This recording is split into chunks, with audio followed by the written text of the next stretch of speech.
When I was a little pup, I used to play games and spend as much time as I could within them since we didn't have the money to buy a new game every hour when my ADHD craved something new.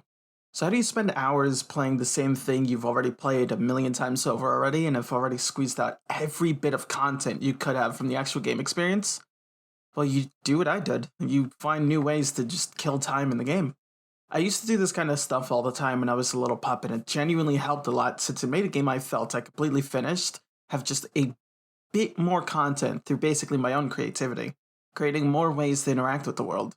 So, in my effort to describe every confusing thing about myself in a way for people to understand, here's a video of me describing how I was a weird little pup. So, I think the best way to describe my playing games wrong is with an example, at least to start with. Y'all remember Ratchet and Clank Size Matters on PSP? It got an awful PS2 port. Maybe I should probably do a video on the weird phenomenon on PSP ports getting weirdly fucked on the move to PS2. But anyways, I played the shit out of that game when I could get my little claws on a PSP. Thanks, Mom. One of the things I did, which definitely extended game time, was I spent a lot of time in a certain area of the first world. When you start a new game, there's a short cutscene, and then the game just kind of lets you go on to do the whole Ratchet and Clank thing. Weapons, enemies, get dumber weapons, explore cool planets, so on and so forth, until the game ends and you learn some message about capitalism is bad. You know, normal everyday things. But when I played, I simply couldn't resist the idea of just immersing myself in the opening area. It was essentially a small beachside resort-like area where the player spawns next to a set of beach chairs. For some reason, Pub Velvet was too enamored with the idea of placing the protagonist atop one of the beach chairs and crouching and essentially sitting down at the beach and just watching the water slowly shift and distort as the waves lapped at the weirdly blocky beach edge and...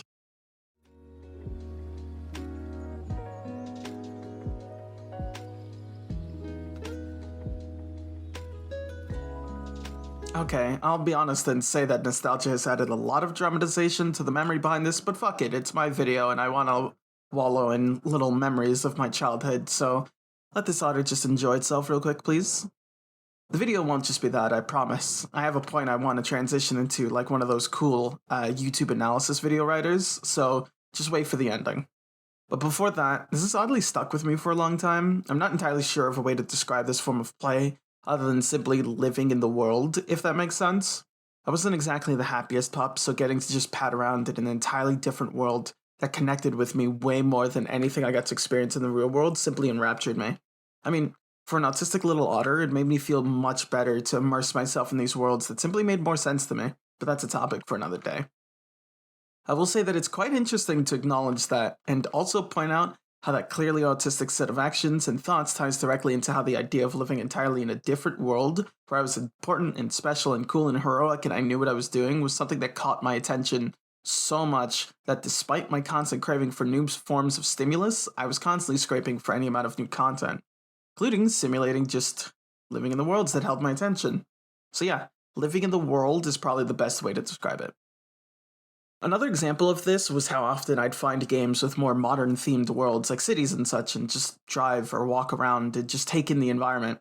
Coming up with scenarios that may have seemed boring and tedious but were actually some of the most entertaining experiences I've ever had with video games.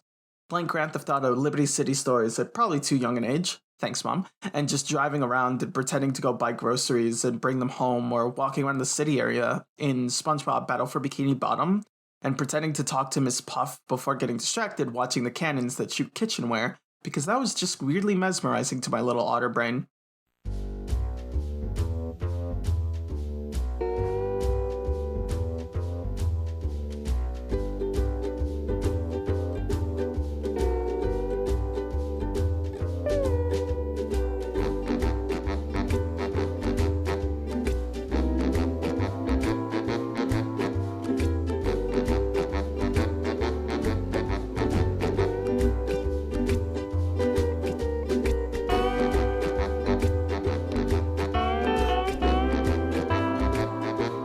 Now, really quick, if you all don't mind, I want to analyze why I did this specific thing with city environments. I think it could be interesting to put my weird little behaviors under a microscope for a bit of self-analysis, so let's get into it.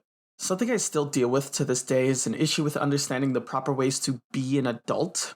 As a pup, it wasn't as bad because no one expected me to go to the local Walmart all on my own and buy a bunch of stuff for the house, come all the way back with my little arms full of meat and food and this and that for my mom and brother and I. But now that I'm 24, things are much different. My own issues with understanding how things work and having the capability to even do basic tasks without my own issues getting in the way makes things a bit difficult. Now, you could probably theorize why I would emulate this kind of stuff in my own plays when I played games with a city or even town that felt familiar. But because I like over explaining things, I'm going to explain my own guess as to why I did this stuff. When I was a kid, sometimes seeing someone do adult things, like my example I talked about before, was a thing of wonder. So when I'd play a game, I'd sort of emulate this behavior in an attempt to understand it more, as well as simulate a world where I could do something like this better than I could in my current state. It was the autistic equivalent of pretending to run a shop with your friends and pretending to sell your toys to them or something like that. I don't really know. I didn't really hang out with anyone at that age. At the end of everything, I want to wrap things up in a pretty little bow like the cool YouTuber analysis people do sometimes. So initially my idea for this video was just to look over a silly thing that I did as a kid, and ultimately that's still what this is about. But I thought as I was writing this script, it'd be fun to analyze my past behaviors rather than just point at them and going, hey, isn't that weird? And why not return to my silly little YouTube channel with a video picking my actions apart like some kind of scientist analyzing some strange creature they found deep in the ocean? I think that's funny in a way. But yeah, thank you to anyone who watched, and thanks to those who decided to stick with my strange channel for so long while it went through its own little interesting transition of its own. I mean, this started as a Let's Play channel, and then I suddenly threw in edited content very rarely with my first episode of The Devil's Advocate on No Man's Sky. And then it was a channel for archiving my streams with one really well-edited video. There's a stream edit done by the lovely Liliana. And then I just kind of vanished for a bit and focused almost entirely on just streams on Twitch. So what now? That's a good question with a fun and interesting answer. I don't know. I want to do a full ground-up rebranding for the channel, and I plan on using this thing for mostly just whatever I want, kind of whatever I find interesting to me in the moment.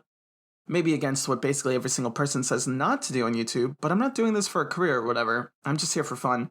And I think content will be way more interesting if I work on whatever catches my eye rather than trying to make what I think will reach a larger audience or what people want or whatever. So instead of all that, I'll just make whatever pleases me in the moment.